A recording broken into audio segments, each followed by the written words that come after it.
Hi అండి. కపుల్స్‌కి కావాల్సిన bank accounts. హస్బెండ్‌కి ఒక సేవింగ్ అకౌంట్ ఉండాలి. ఒక ఇన్వెస్ట్‌మెంట్ అకౌంట్ ఉండాలి. అంటే 2 బ్యాంక్ అకౌంట్‌లు.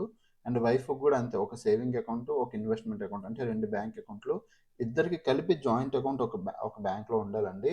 సో, ఎలా మనీ డివైడ్ చేసుకోవాలంటే చూడండి. హస్బెండ్ 50% ఇక్కడ, 40% ఇన్వెస్ట్‌మెంట్ అండ్ 10% మాత్రమే కపుల్ జాయింట్ అకౌంట్. బట్ కపుల్స్‌లో లేడీస్‌లో 40% ఇక్కడ, 20% 40% ఇక్కడ, ఇంకొక 20% ఇక్కడ.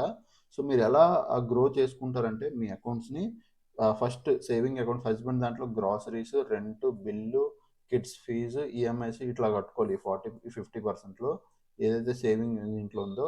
తర్వాత ఇన్వెస్ట్‌మెంట్‌లో mutual fund, stocks, real estate, IPOs ఇలాంటివి ఏమైనా ఇన్వెస్ట్ చేసుకోవాలి. ఈ కపుల్ జాయింట్ అకౌంట్ ఏదైతే ఉందో అందులో వెకేషను, డైనింగు, మూవీసు, అంటే మీకు కావాల్సిన ఖర్చులన్నీ ఇందులోనే చూసుకోవాలి 50%లోనే. నెక్స్ట్ ఇన్వెస్ట్‌మెంట్, వైఫ్ ఇన్వెస్ట్‌మెంట్‌లో gold, silver, health insurance, term insurance, emergency fund ఇందులో పెట్టుకోవాలి. అండ్ నెక్స్ట్ వైఫ్ సేవింగ్ అకౌంట్‌లో కూడా అంతే. డైలీ ఎక్స్‌పెన్సెస్ తర్వాత మిగతా వాటిలో కూడా మనం పెట్టుకోవచ్చనమాట. సో, ఇలాంటి మరిన్ని వీడియోస్, షార్ట్స్ కోసం ఛానల్‌ని, పేజ్‌ని అయితే ఫాలో అయిపోండి. Thank you.